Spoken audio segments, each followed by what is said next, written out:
Women came in who you could say were innocent victims of their partner's violence.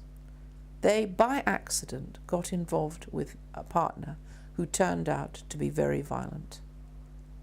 Now, once they got into the refuge and they grieved and they suffered over the loss of the relationship, they were ready to move on with the kind of help that they needed. Yes, they might go back once or twice, but ultimately they were sufficiently integrated within themselves to be able to move on and make a new life, and hopefully not to make those choices again.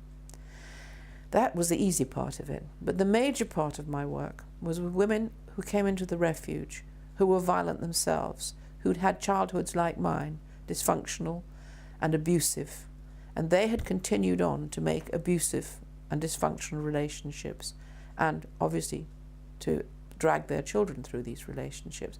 Now, when I first started, I had social workers and other people in the agency saying, "Why do you bother with her? I'm burnt out. I tried this, I tried that, I tried the other." And I felt a huge hatred towards these women. You could well understand it, but my argument was these are precisely the women that we have to care for, that we have to understand, and that we have to help them find a way back into a normal life, learning how to make non-violent, happy, harmonious relationships and how to not be violent towards their children. These are the women that I call violence-prone women and need help. They need therapy. They need counselling. They need time to relearn things that they'd never learned in childhood.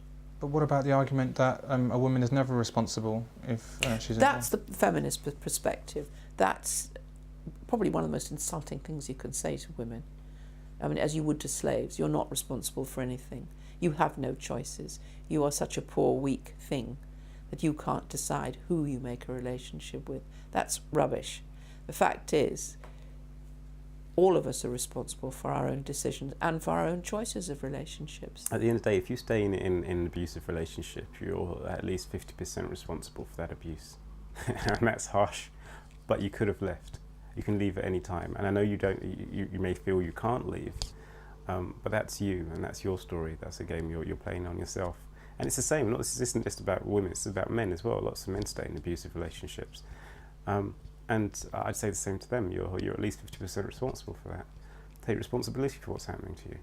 You can leave at any time. You've got power there. What they're more or less saying is that women aren't responsible for their own actions, and when it came down to domestic abuse, they would then go further and actually say in almost all cases it's violence by men against women, and that the few occasions where it's women against men is so small as to not warrant any sort of comment at all. And in fact, I expect if you press them on that, they would probably say, well, the men were abusers and it was just a woman hitting back. Now, I don't know what drives these women to hate men so much, but when you read stuff like that, where they say in almost all cases, and that all of their literature is absolutely just soaked up with the male is the violent one, the male is the aggressor, the male is the criminal, the woman is not responsible for it. I mean, they almost actually talk about women as if they're some sort of low IQ imbecile. First and foremost is when a woman comes in, or even a man, and says, look, I am a victim of this situation. You have to say, you probably are a victim, but on the other hand, you made these choices, so let's look at why this ever happened and how we can change it round.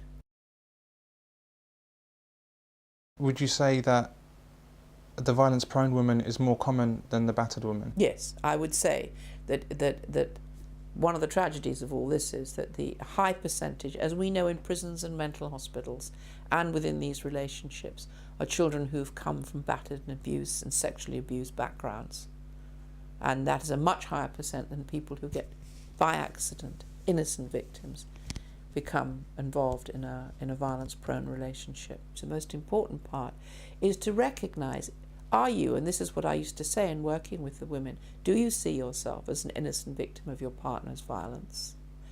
Or, and this is much more likely to be the case, this is probably 80% of the women coming in, well, as it is 62%, let's say, because those I could actually document, those women were either more violent than the men they left, or the violence was consensual. Indeed, she was battered, she was bruised, and in many cases those were the worst beatings, but she was just as violent as he was. So the violence was consensual.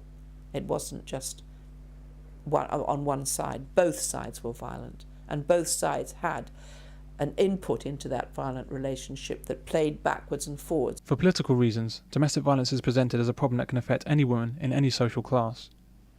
This subject has been a subject which used to be taboo. You know, people thought it didn't affect you if you were intelligent or bright or advantaged, and maybe it was only for those who were poor. The tragedy for domestic violence is it can affect everyone and anyone. It is no respecter of race, ethnicity, religion. But the Home Office knows that this simply isn't true.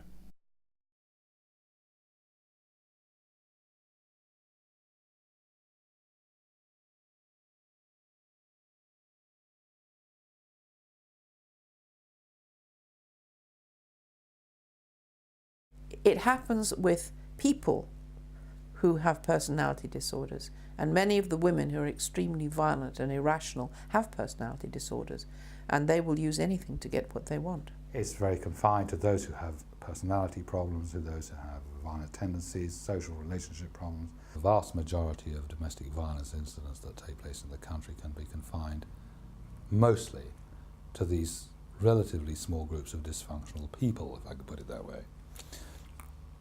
For example, some 2% of women have something called borderline personality disorder, and this is characterized by them being hysterical, histrionic, and constantly creating problems and accusing others of being the cause of their problems. These are the kind of women who are constantly alleging that they have been abused by someone, somewhere, sometime, often by their own children. They are forever victims. And Erin Pitsey, who was the founder of the Refuge Centre for Women, describes them as emotional terrorists.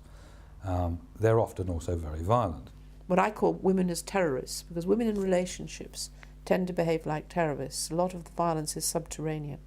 2% of women seem to have this problem, but I would say, judging from what I have seen, that an extra 3% of women are close to having this problem. And so, loosely speaking, one could say that about 5% of females, and probably 5% of males, are severely dysfunctional. 5% of females in this country is about 1 million females. And my belief is that most of the domestic violence problems are caused by those 5% of females and the corresponding 5% of males. But the feminists do not want us to see things in this light. They want to see the problems as caused by the overall general controlling desires of the male population as a whole. And they would like to mask the fact that the majority of the incidents reported to the police are by those who are have mental problems, to put it bluntly. The tragedy for domestic violence is it can affect everyone and anyone. In order to give the problem a higher profile, they'll extend the definition. They'll also try and give the problem a higher profile by saying, you know, this can happen to anyone and anyone can do it. Last year, in an article by a leading feminist lawyer in the New York Times, admitted that the feminists had put about the notion that domestic violence was prevalent throughout all levels of society, because if they had not done so, the middle classes would not have taken notice of the issue. So basically, she was admitting that the whole idea of saying that it was spread throughout the whole of society was simply a ploy.